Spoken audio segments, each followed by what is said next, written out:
Then we could quickly go through Python loops. So with Python, there are two main type of loops. There is the for loop and there is the while loop. So while loop is while something is true, continue doing something. So I could say let my, and when you're using your while loop, you use what we call an incremental operator when using your while loops. So I'll give you an example. I could be equals to, let me say my I is equals to 1. I can say, okay, while I is less than 10. Do so it's the same thing with it. If you put a condition, then you do something. So in this case, I say while I is less than 10, print I. So if I run this, it's just going to print I continuously because there is no break. So it's going to print it like for eternity. I will continually be 1, so it continually prints I. So in this case, I could just do something like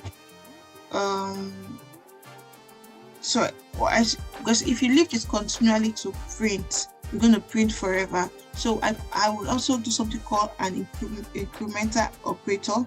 So it's like saying now your I will be plus equals to 1. So what is not minus 1, sorry, 1.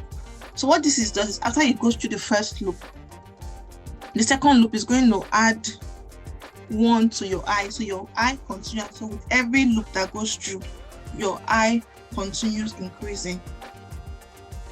So if I print this for it, if I run this, so it's just what it does is it goes through the first one. My I is less than 10. It prints I as 1. Then it comes here, adds 1 to your I. So now I will not be 2. It goes through again 2. So it continues doing that. So the question, you remember why I say why I is less than 10? So when it gets to the condition that I is not equals to 10, that loop stops. So that's what you do with your while loop. So you could say why I is equals to something, let I be something else. So I can say, okay, let me try something. I could say numbers equals to, I could make it an empty list. So why I is less than 10, I could say number dot append I. So rather than printing I can print number there. So at every time it prints what your number is. So the first time it goes through, my I is 1. It prints because it's also appending. So it prints it as my number as 1. It goes through the second loop. 2 has been added to it. It prints 2. So that's how it goes till it gets to the number, whatever number you want to call it. So now I'm appending my I to a list. If I make this, for example, 20, it continues like that. So I can say, okay, let's do while I is greater than 10. Yeah, then let's say after, then I can also do if. So you can put an if statement inside a while loop or a for loop. And with if statement, you can have multiple if statements inside if statement. So it's called nested if. So you could have multiple. So as we go along with different things you do, you see how all these things we are talking about. Now it's like we are building the block, building the foundation. And as you do a lot of more things with Python, you understand why all these things we're doing is necessary, right? So I say if, and let's say if I is equals to 50, break. If I is equals to 50, then I want to break the loop when, what is this? Shift here. Then I can say break. So this kind of breaks the loop.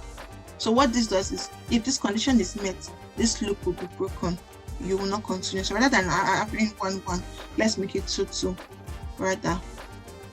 So it didn't. Why did this not work? So if while I is greater than 10, so rather than let's make this 100 and let's make this subtraction and let's make this 10. What does this do? So if this thing continues until this condition is met, so we start with our I is equals to 100. So the first time it prints I, so it appends number to, so if your I is greater than 10, definitely it appends it, so your number prints. Then it comes to subtract 10 from I. So now our next I is 90, so it has appended 90. So I say if I is, whenever I gets to 50, break this. I don't want this loop to continue. Notice that when it gets to 50, this loop ends here.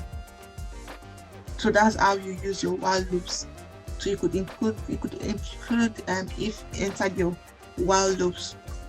For loop is you are looping through certain things, right? Like what we did with the assignment we did. So you can say for I in range, let's say range 10, same 10, print I. So it continues printing I till you get to this